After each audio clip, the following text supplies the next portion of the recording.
एक एटम जो है वो प्रोटॉन, न्यूट्रॉन एंड इलेक्ट्रॉन से मिलकर बना होता है। ये लास्ट पार्टिकल नहीं है जिनसे सब कुछ बना है, ये भी किसी और पार्टिकल से बने हैं जिन्हें हम एलिमेंट्री पार्टिकल के नाम से जानते हैं। जैसे क्वार्क से मिलकर प्रोटॉन एंड न्यूट्रॉन बने हैं। इलेक्ट्रॉन जैसे ही दो पार्टिकल और पाए जाते हैं जिसे म्यून एंड टाउ कहा जाता है। इनके अलावा न्यूट्रिनो पार्टिकल भी पाए जाते हैं। इनमें जो न्यूट्रिनो है उनका जो मास एंड साइज है वो इलेक्ट्रॉन से बहुत स्मॉल होता है एंड इन पे कोई चार्ज भी नहीं होता है।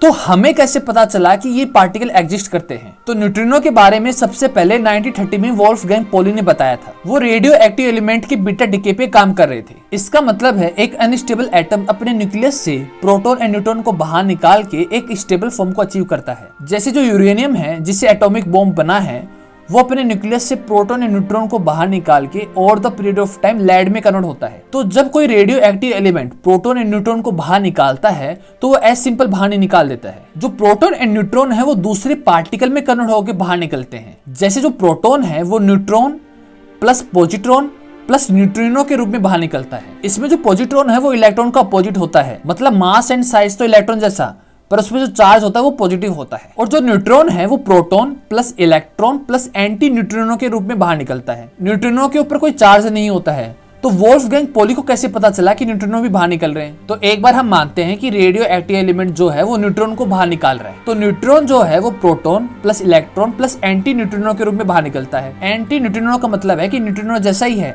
पर इन पे जो स्पिन है वो दोनों पे अलग अलग है। तो उस टाइम पे प्रोटॉन एंड इलेक्ट्रॉन का तो पता था। अब जो न्यूट्रॉन का डिके होता है तो प्रोटॉन जो है उसको मोस्टली न्यूक्लियस अपने अंदर ही रख लेता है और हम बाकी particle electron and anti neutrino को ऑब्जर्व करते हैं। तो जब न्यूट्रॉन का डिके होता है तो न्यूट्रॉन के पास एक एनर्जी भी होती है। तो अगर आप इलेक्ट्रॉन को ऑब्जर्व करते हैं तो इलेक्ट्रॉन जो है वो डिस्क्रीट स्पेक्ट्रम दिखाता है। हमें पता है कि जो एटम होता है उसके अंदर लेवल होते हैं और अगर इलेक्ट्रॉन को एनर्जी मिलती है तो अपर लेवल में चले जाते हैं और अगर इलेक्ट्रॉन अपनी एनर्जी को लूज करते हैं तो नीचे वाले लेवल में आ जाते हैं। इसका मतलब है कि हमें इलेक्ट्रॉन की फिक्स एनर्जी मिलेगी जो हमें ग्राफ के अंदर एक स्पाइक के रूप में नजर आएगा। लेकिन जब वोल्फगैंग पॉली ने देखा तो उनको एक कंटिन्यूअस स्पेक्ट्रम दिखाई दिया, मतलब उनको एक स्पाइक नजर ना आके एक लाइन नजर आई। पर ये तो हो ही नहीं सकता क्योंकि इलेक्ट्रॉन जो है उसकी एक फिक्स वैल्यू है, वो एक लेवल से दूसरे लेवल में जाएगा तो उसकी वैल्यू फिक्स होती है। ये कंटिन्यूअस स्पेक्ट्रम तो तभी आ सकता है कि कोई केस में जो इलेक्ट्रॉन है वो सभी लेवल से गुजरा हो, पर ये तो पॉसिबल नहीं है। तो वहां पे वोल्फगैंग पॉली ने अनुमान लगाया कि इलेक्ट्रॉन के अलावा भी कोई दूसरा पार्टिकल है जिसपे कोई चार्ज नहीं है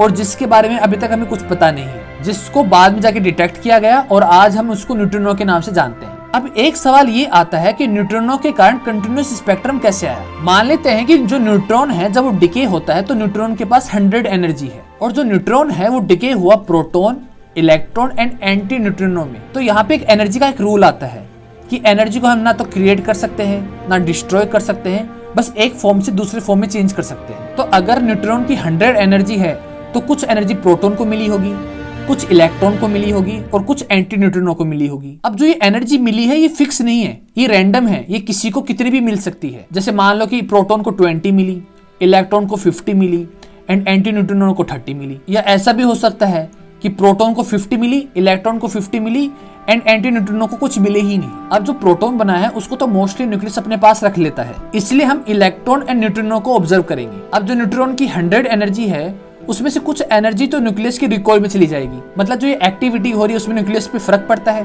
तो कुछ एनर्जी तो वहां चली जाती है एंड बाकी energy electron plus anti neutrino में डिवाइड हो जाती है। और ये फिक्स नहीं है कि किसको कितनी एनर्जी मिलेगी, ये रैंडम होता है।